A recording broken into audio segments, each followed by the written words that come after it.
옆에 계신 분들하고 서로 인사하겠습니다. 새벽에 하나님이 도우십니다. 네, 새벽에 하나님이 도우십니다. 새벽에 하나님이 도우십니다.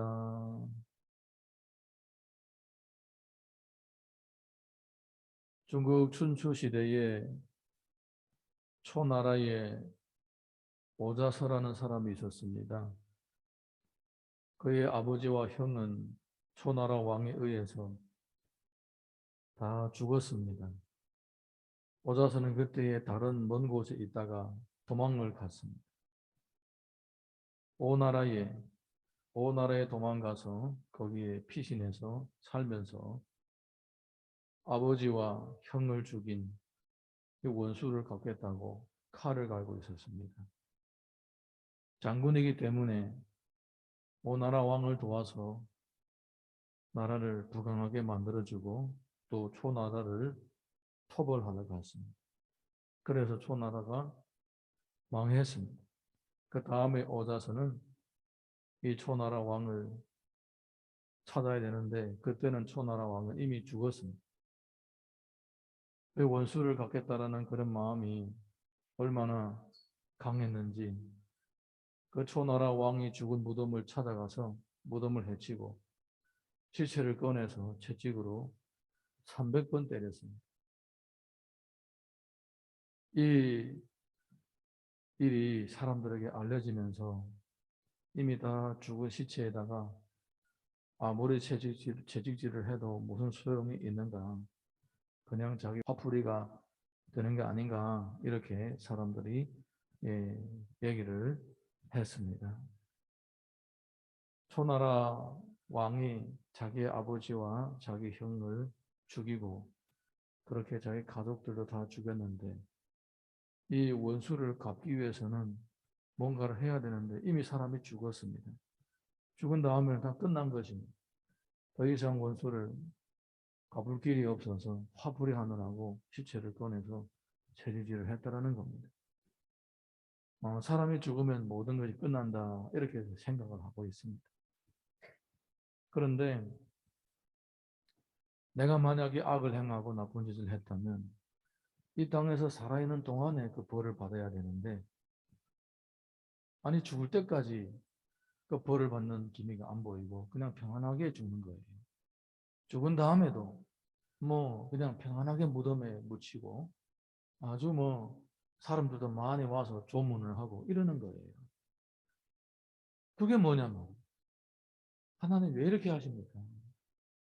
나도 압니다. 이 사람이 죽으면 하나님 앞에 가서 심판을 받고 지옥 가게 되고 고통과 형벌을 받게 되는 건 나도 아는데 그런데 이미 다 죽었는데 그거는 믿는 우리들이 아는 것이고 그 사람이 죽은 다음에 체험하는 건데 그런데 지금 살고 있는 사람들은 봐도 모르잖아요.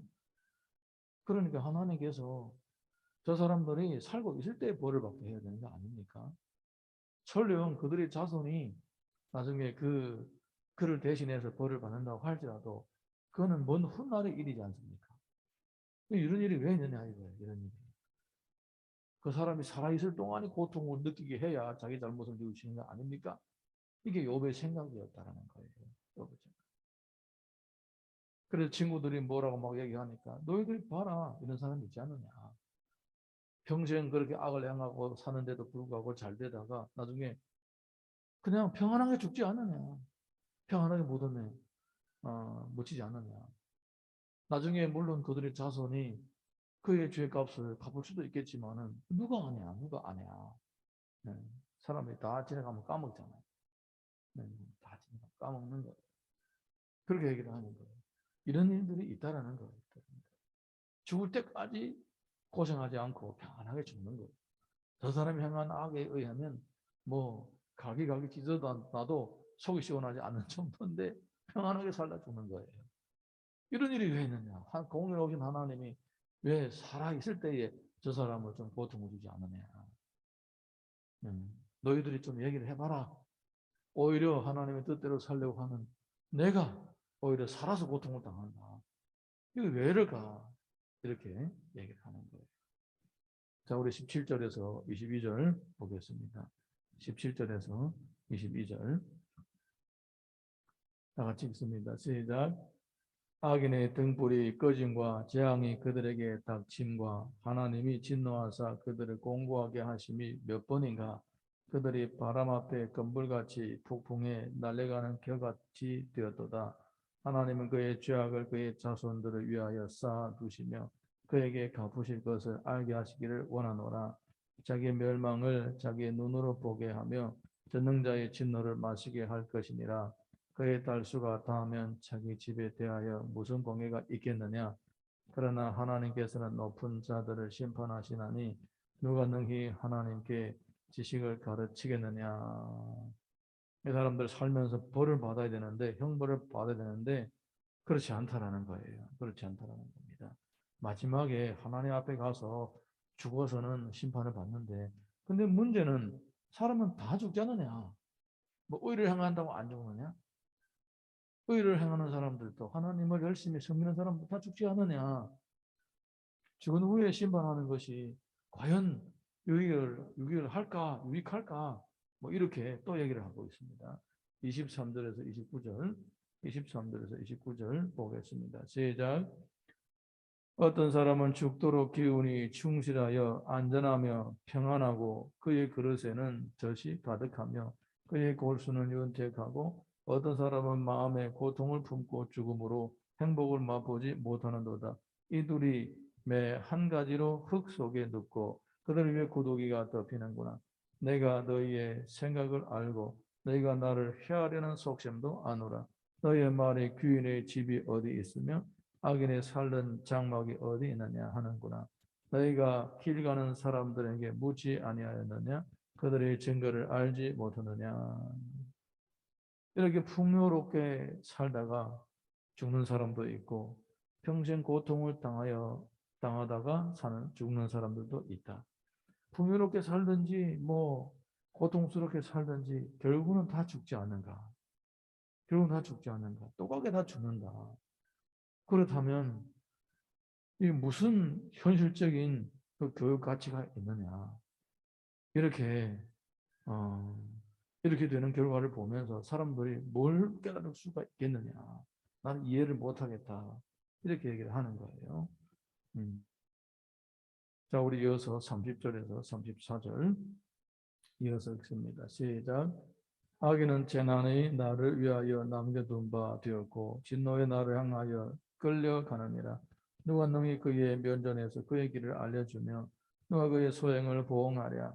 그를 무덤으로 메어가고 사람이 그 무덤을 지키리라. 그는 골짜기에 흙덩이를 달게 여기리니 많은 사람들이 그보다 앞서갔으며 모든 사람이 그의 뒤에 줄지었느니라. 그런데도 너희는 나를 헛되이 위로하려느냐? 너의 대답은 거짓일 뿐이니라. 물론 이제 그들이 악을 행함으로 그 형벌이 계속 쌓여가기는 한데 그렇지만은 그들만 죽는 것은 아니다. 의인도 죽고 악인도 결국은 한 번 죽는다. 그러니까 또 그 악인처럼 악인이 그냥 이제 살아생전에 형벌을 받지 않는 그런 사람들을 보면서 그들도 결국은 악인처럼 살면서 하나님 형벌 받지도 않고 그렇게 살다가 뒤를 이어가고 전에도 그런 사람이 있었고 지금도 그렇게 살려고 하는 사람도 있다. 그런데 너희들이 지금 왜 나를 계속 내 죄를 지적하고 죄 때문에 고통을 받는다라고 그렇게 일방적으로 비판을 하느냐 이거예요. 이게 욥의 말의 취지입니다. 악을 행하면 살아생전에 징계를 받고 형벌을 받는 다음에 안 그렇지 않느냐. 저 사람들 봐라. 줄줄이 다 그렇게 살지 않느냐. 실제로 그들의 형벌을 안 받고 있지 않느냐. 심각한 문제죠. 네. 아예 신앙생활에 대해 모르는 사람은 그런가 보다 하고 신앙생활을 좀 했던 사람들은 이런 말씀을 읽으면 시험에 들 수가 있어요. 욥처럼 시험에 빠질 수가 있어요. 만약에 뭐 그렇게 얘기하는 사람이 있잖아요. 네. 선하게 살아도 평생, 악하게 살아도 평생. 뭐 선하게 사느냐고 그렇게 애를 쓰느냐. 난 내가 잘 먹고 잘 살고 즐기면 되는 거지. 중국 사람이 그런 말이 있어요. 어, 말이 선하면 사람이 그 위에 올라타게 되고 사람의 마음이 선하면 다른 사람이 쉽게 괴롭힌다. 이런 얘기가 있어요. 人善 마살 런치, 人善 런치라는 이런 말인가? 그런 말이 있어요. 우리가 사회생활을 하다 보게 되면 내가 마음이 착하고 내가 다른 사람을 도와주면서 산다고 해서 누가 칭찬을 안 해요. 오히려 악착같이 같은 수단 방법을 가리지 않고 막 이제 돈을 끌어모고 뭐 잘 먹고 잘 사는 사람들이 성공했다고 엄지손가락을 지키지 뭐 착해서 남을 돕다가 어려워진 사람을 니만 착하냐? 바람이 꼴이 뭐냐? 이렇게 하지 동정하고 잘했다. 네가 진짜 이 점을 바로 아는구나. 이렇게 하는 사람이 없어요. 네. 그럼에도 불구하고 어, 욥은 그렇게 사는 거예요, 사실. 옛날은 지금이나 똑같습니다.